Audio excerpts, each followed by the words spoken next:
Picture this. You're sitting across the kitchen table from your parent. You are exhausted, heartbroken, and you finally decide to let your guard down and pour your soul out to them. You're just looking for a little bit of comfort. But instead, they just stare at you. They look uncomfortable, maybe even a little annoyed. They shift in their chair, look away, and then mutter those familiar words. You'll be fine. Or worse, stop overthinking it. In that moment, it feels incredibly toxic. It feels like they simply do not care about your pain. But what if I told you that their coldness isn't a choice? What if I told you it is actually a neurological survival mechanism, deeply forged in the paranoid, chaotic years of the 1960s? If you have parents or grandparents who grew up in the 60s, that specific generation, bridging the baby boomers and the very first wave of Gen X, you probably know this exact frustration. It's a silent epidemic of emotional unavailability, and it is deeply confusing, because these are often the exact same people who will work themselves to the bone to make sure your bills are paid. They will drive 3 hours in the middle of the night just to fix your broken sink. They will make sure you never go hungry. They clearly love you, but the moment you bring up anxiety, depression, or profound sadness, they freeze. They immediately change the subject. They minimize your pain. They tell you to just tough it out, or they physically walk out of the room. In modern therapy, and especially on the internet today, we are incredibly quick to label this behavior. We call it toxic. We call them emotionally stunted. We diagnose them from our screens, holding on to a deep, quiet resentment for the emotional validation they never gave us. And let me be clear, your pain in feeling unheard is completely valid. It is a devastating thing to be crying in front of the people who raised you, only to be met with a blank, unreadable wall. But here is where we need to peel back the layers of our own anger. We need to look at this through the lens of clinical and behavioral psychology. When your parent shuts down in the face of your sadness, they are not consciously deciding to ignore you. You are actually witnessing a real-time trauma response. You are watching a glitch in their psychological hardware. They are running on a mental operating system that was violently programmed over 50 years ago. To understand why your parent cannot process your sadness today, we have to look at what they were forced to survive back then. We have to go back to a time when showing fear wasn't just frowned upon, it was dangerous.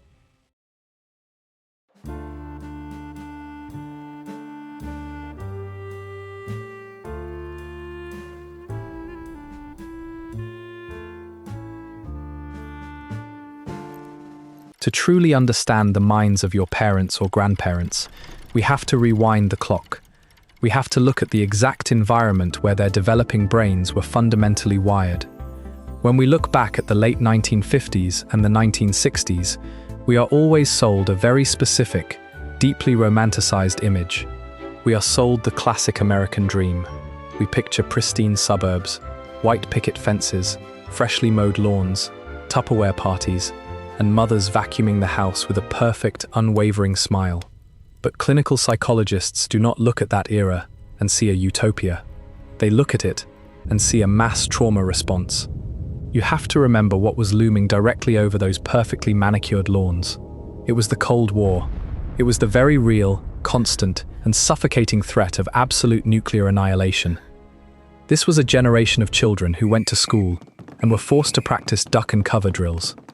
Imagine being 7 years old, hearing a blaring air raid siren, and being told by your teacher to hide under your wooden desk because a nuclear bomb might drop from the sky at any second.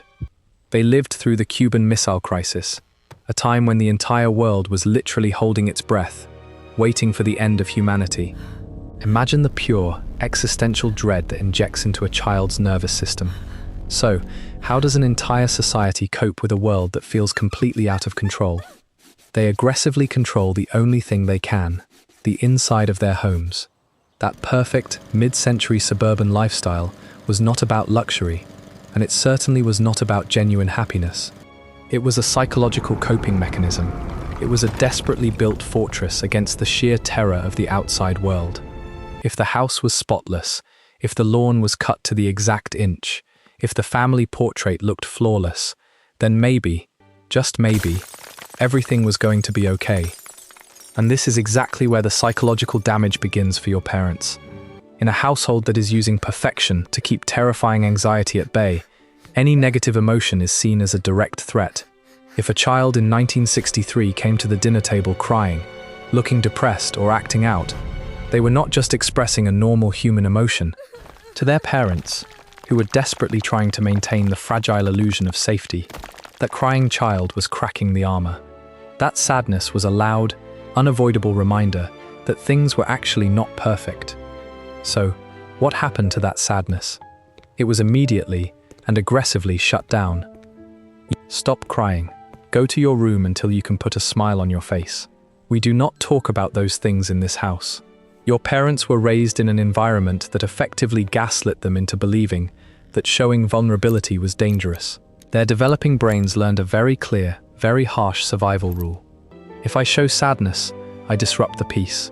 If I want to be loved, and if I want to stay safe in this terrifying world, I must pretend that everything is absolutely fine. They did not just learn to hide their sadness from their parents.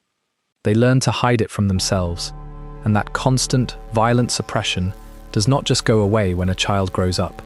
It alters the brain's actual physical wiring. It creates a neurological condition that decades later would sit right across from you at the kitchen table.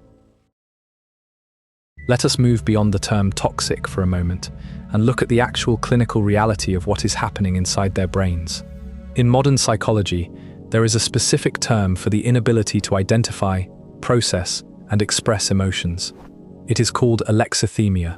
It translates literally from Greek as no words for emotions.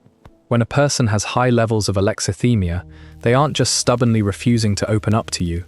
Their brain physically lacks the neural pathways to translate the visceral feeling of sadness into a cohesive thought, let alone a spoken sentence. They might feel the physical discomfort of stress, a tight chest, a racing heart, a knot in their stomach, but they cannot label it as grief, anxiety, or despair. To them, it is just an uncomfortable physical sensation that needs to be ignored or worked away. To understand how an entire demographic developed this psychological blind spot, you have to look at the people who raised them. Your grandparents, the parents of the 1960s generation, belonged largely to what we call the silent generation.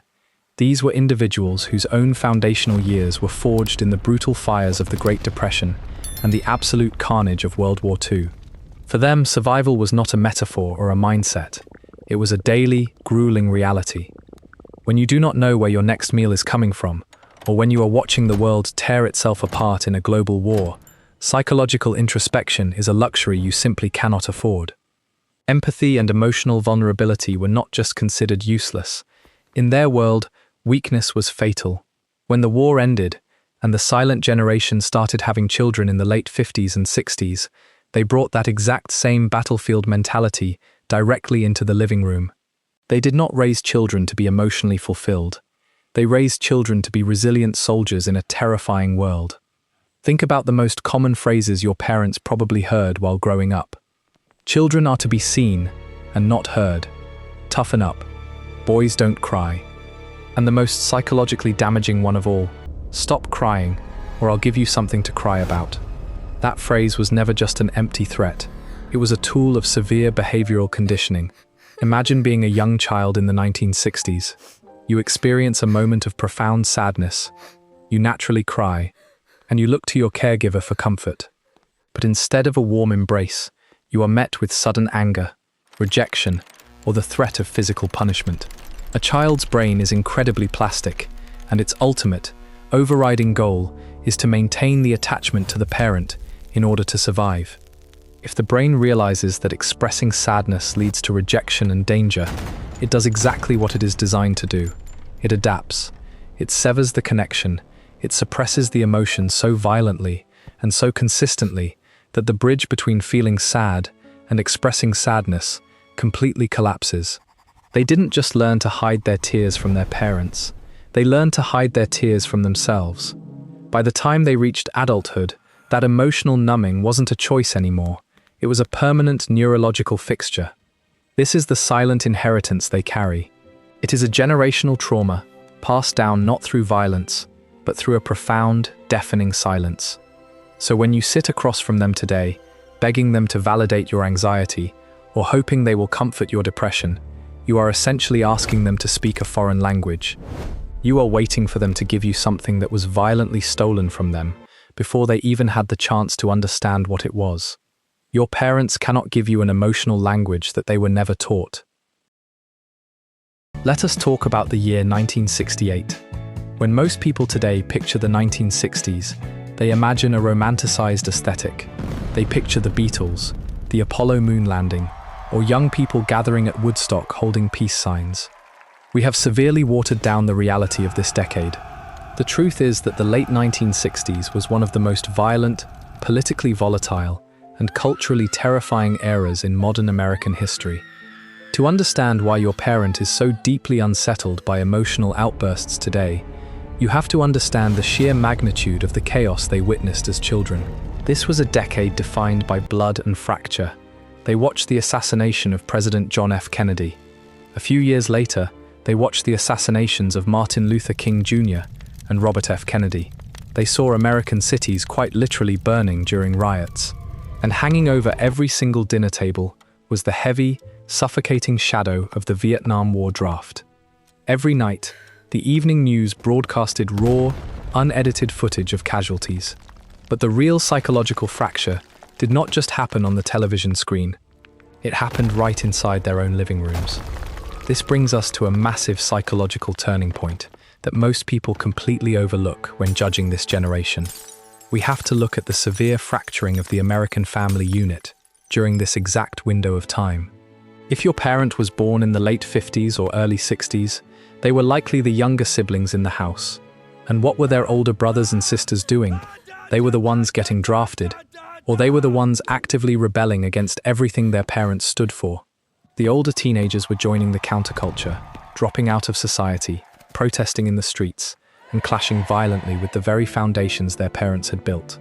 Imagine being 8 years old, sitting silently on the living room floor, and watching your family tear itself apart. You watch your older brother screaming at your father about the government. You watch your older sister pack a bag and leave home to join a movement your parents absolutely despise.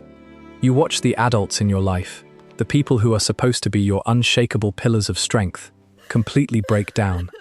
You watch your mother weeping in the kitchen. You watch your father's face harden into a permanent mask of bitter disappointment, anger, and shame. Your parent, as a young child, was a silent witness to the absolute collapse of their family's structural integrity. The safe, predictable suburban bubble we talked about earlier was violently destroyed from the inside out. When a developing brain is trapped in a state of constant, unpredictable chaos, it develops an intense, almost pathological allergy to instability, to a child watching their family fall apart. Strong emotions and rebellion do not look like freedom. They look like total destruction. They subconsciously associate any deviation from the rules, any loud expression of anger, or any deep display of sadness with the traumatic tearing apart of their home. This is exactly why so many people from this generation grew up to demand absolute order. It is why they have a zero-tolerance policy for what they perceive as drama. When you come to them with a complex, messy, heavy emotional problem today, their nervous system does not see a child looking for connection. Their amygdala detects a threat. It detects the exact same chaotic frequency that tore their family apart in 1968. Their immediate, uncontrollable reaction is to shut the emotion down, change the subject, and restore order at all costs. Because to their wounded inner child, losing control of emotions means losing everything. When a family is quite literally fracturing from the inside out, the children left in the crossfire are forced to adapt. We just talked about the older siblings who rebelled and left. But what about the younger ones? What about the child who stayed behind? What about your parent? If they weren't the ones screaming and slamming doors, they likely adopted a completely different, much quieter trauma response. They became what psychologists call the good child, or, perhaps more accurately, the glass child. Put yourself in their tiny shoes for just a moment. They look around their home in the late 60s. They see a father whose face is permanently etched with the stress of a changing, hostile world. They see a mother who is emotionally depleted, stretched to her absolute breaking point, just trying to hold the family together. The child's subconscious processes all of this, and comes to a tragic, terrifying conclusion. My parents have no more capacity for problems. If I have a need, if I cry, if I demand emotional attention, I might be the final weight that breaks them. So, that young child makes a silent, invisible vow. They decide to shrink themselves. They decide to become perfect. Being the good child is often praised by society, but clinically, it is an agonizing psychological burden. It requires a developing human being to systematically erase their own needs. They never ask for help when they are struggling. They never complain when their feelings are hurt. They learn to swallow their tears, force a bright smile, and pretend that absolutely everything is fine. They become the emotional thermostat of the household, constantly regulating their own behavior to keep the temperature of the house as calm and peaceful as possible. They willingly sacrifice their own psychological development, their own right to be a messy, complex human being, just to keep the adults around them from completely falling apart. But here is the ultimate tragedy of the good child trauma. You do not just outgrow it. That hyper-vigilant, self-erasing child does not magically disappear when they turn 18. They grow up, they get a job, they have children of their own, and they wear that exact same psychological armor for 40, 50, 60 years.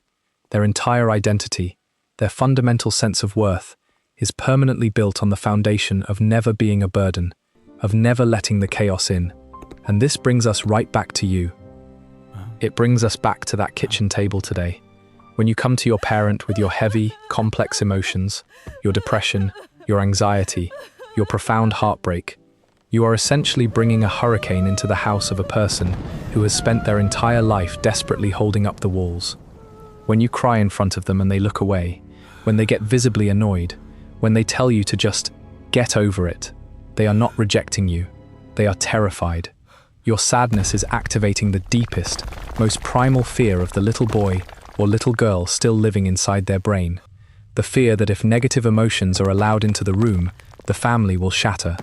To you, their reaction feels like abandonment, but to them, denying the sadness isn't an act of cruelty. In their traumatized, survival-wired minds, shutting down the emotional chaos is the only way they know how to protect you. It is the only way they know how to keep the house from falling down. Let us come back to the present day. Let us bring it right back to that kitchen table where this entire journey started. When your parent looks at you, shuts down, and tells you that you will be fine, you now have a choice in how you receive those words. You now know that it is not a dismissal of your worth. It is an echo from 1968. It is a desperate, deeply ingrained reflex to keep you safe from the chaos that broke their own childhood. You have to realize that for a generation raised by the survivors of the Great Depression and World War II, love was never going to be expressed through deep, introspective conversations. In their world, love was a full refrigerator. Love was making sure the electricity stayed on. Love was keeping the house quiet and safe. They absorbed the terrifying chaos of the Cold War era, and they silently sacrificed their own emotional development, just so that you could have the luxury of sitting here today, actually caring about things like mental health. They did not fail to love you. They simply loved you in the only language of survival they were ever taught. So, how do we break this generational cycle? We do not break it by forcing them into therapy they do not understand. We do not break it by screaming at them to validate our anxiety. We break it with radical empathy. We must accept that they cannot give us an emotional vocabulary they do not possess. The heavy burden of breaking a generational curse, always, unfairly, falls on the shoulders of the generation that finally has the tools and the safety to see it. That is you. You have the luxury of healing because they endured the burden of surviving. The healing begins the moment we stop asking them to be something they were never wired to be. It begins when we start looking past their cold, perfect exterior and start having compassion for the wounded, hyper-vigilant good child that still lives quietly inside their minds. If this deep dive brought you some clarity today, please share this video with your siblings, your friends, or anyone who feels emotionally disconnected from their family. Leave a comment below about the exact moment you finally understood your parents' silent trauma, because speaking the truth out loud is the first step, and together, we are finally breaking the cycle. Thank you for watching.